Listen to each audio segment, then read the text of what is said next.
What's poppin', y'all? Welcome back to another YouTube video, and today I have been exploring a little bit of the 3D anime world, where it's like the Capcom games, the Resident Evil games, the Final Fantasy game art style, like animation movies, and the one that we're taking a look at today is Appleseed Alpha, which you can watch on Netflix, and I do believe came out in 2011. So these movies are quite old, but they're still on Netflix, and I'm only just discovering them now because Netflix has decided to bless me with them on my recommended for you section, and they are classed as anime. Personally, I wouldn't class them as anime. I don't know, I just don't see 3D as anime. I don't know why. Like, the 3D models just don't shout anime to me. They kind of shout like Disney, not gonna lie. I know it doesn't look like Disney, but that's the vibe it's giving. This one is an hour and 35 minutes and came out as a sci-fi action. It has a 58% on Rotten Tomatoes, a 3 out of 5 on Letterboxd, and a 6.5 out of 10 on IMDb. In the ruins of New York City, a young mercenary and her cyborg partner put their lives and future in danger to protect two new friends from harm. So how the story goes is these two get on a train after a pretty rough mission. They've had a pretty rough battle, and they're on a train. They go back to the city empty-handed. They go to their boss, Two Horns, and are like, yo, we don't have what you need, but we'll go do another job for you. Reluctantly, though. So they go and reluctantly do another job. They meet a young girl and another cyborg. The cyborg's like, I know my way around machines, and fixes our main cyborg guy. So then he's all better, and he's super strong, and, you know, he's super strong. So he manages to do basically everything that he needs to do. And then he gets attacked by drones, and they take the girl. They then follow the girl, and the guy dies. And then they go and make a full plan to infiltrate their sky base, their giant spaceship thing, save her, stop the machine from blowing up New York, and that's where the movie ends. Very, very oversimplification of the movie, but it was fucking epic. Not gonna lie. I loved all the action in this movie. It was really fucking cool. It was very action-packed. It was very, dystopian as well, with, a corrupt, destroyed, dead destruction New York City, and a lot of, cyberpunk as well, with, cyborgs and robots and, futuristic technology. It was all really fucking cool, and the world building was alright. It was mainly just, broken down stuff, and it's the character building that they did really well at, with setting up these organizations and crime syndicates, and basically just showing how corrupt everything was. So it was really interesting to see both sides of this battle, why they were doing it, and seeing how easily they were swayed and changed. The main character was fucking cool as shit. She was an absolute fucking legend on the battlefield, and the robot was an absolute fucking mean machine as well. It definitely reminded me of Ash and Bob from Overwatch. Honestly, I love the way Ash says Bob. It is so fucking cute.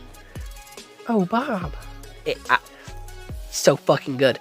I love her voice actor. Her voice actor is fucking great. I never play as Ash in Overwatch, but this is what this sort of duo reminded me of. It was definitely Ash and Bob vibes. It was Ash and Bob coded completely all the way through. And yeah, I'm gonna be honest, art style was very grey, bleak. You know me, if you've been a fan of the channel for a while, I do like my colour. I like my little bit of pop, my little bit of excitement. But no, this was just kinda there.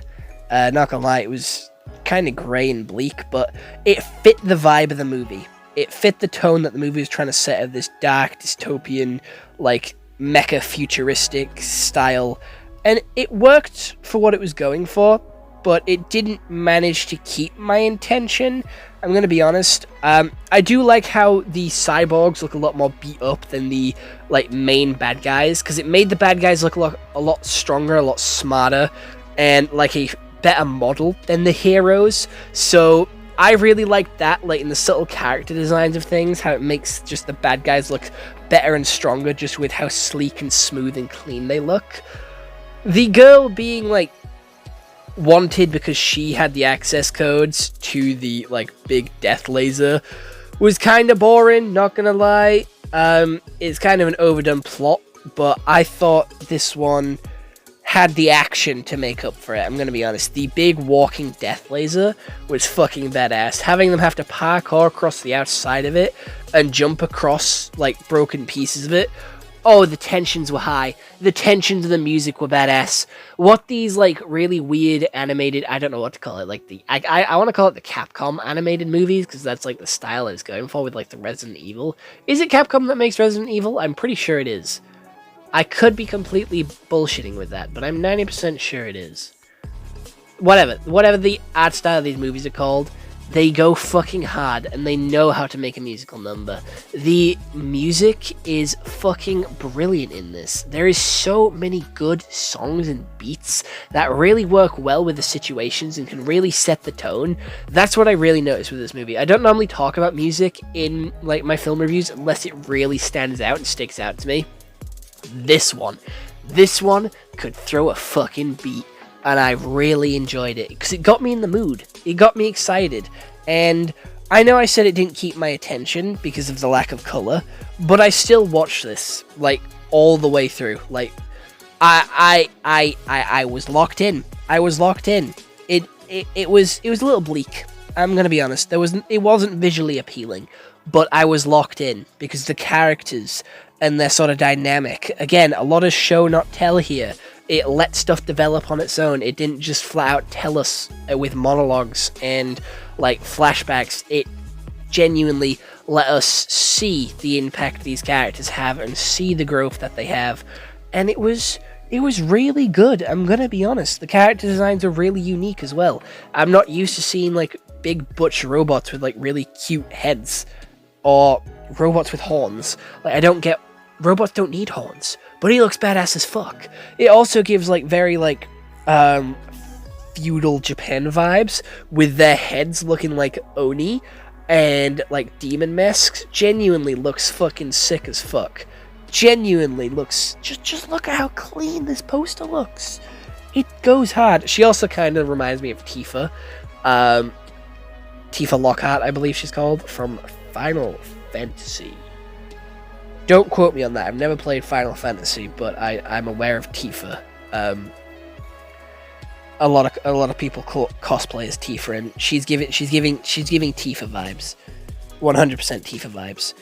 And you know me, I love these high action, high stakes, sort of jumping out of planes, falling out of planes, jumping out of a car, like you know, scenes in movies. So this sort of parkour around the outside of this big metal fucking contraption was fucking legendary to me. It was genuinely beautiful, and I loved it, and it got me so hyped and so excited. I was genuinely sad when this movie finished, because I genuinely wanted more, and the conclusion wasn't really satisfying. We had these two talking and, like, hiding and crouched behind, like, a building, and then it just sort of ended, and it's like, dog, I wanted more. That wasn't a satisfying conclusion. Yes, it did bring us full circle. Yes, it brought us back to the start, and that's what all good movies should do, but it kind of felt a little bit lackluster. It kind of felt a little bit empty, with it just ending with a conversation, and it didn't really have the ending feel. You know, like, you can normally tell when a movie's coming to a close. I thought we were going into another act. I thought we were going into some more, like, conflict and drama, but no, it just fucking vanished and disappeared. But yeah, this movie was great, and I definitely enjoyed it, and I definitely think the critics are very harsh on this movie when they didn't really need to be. So I'm going to give it a solid 7 out of 10. My opinion, the only one that matters. So yeah, let me know what you all think in the comments below. I'll still have my opinion no matter what you say. But I'll be interested to learn and hear why you think of this movie. But other than that, toodles.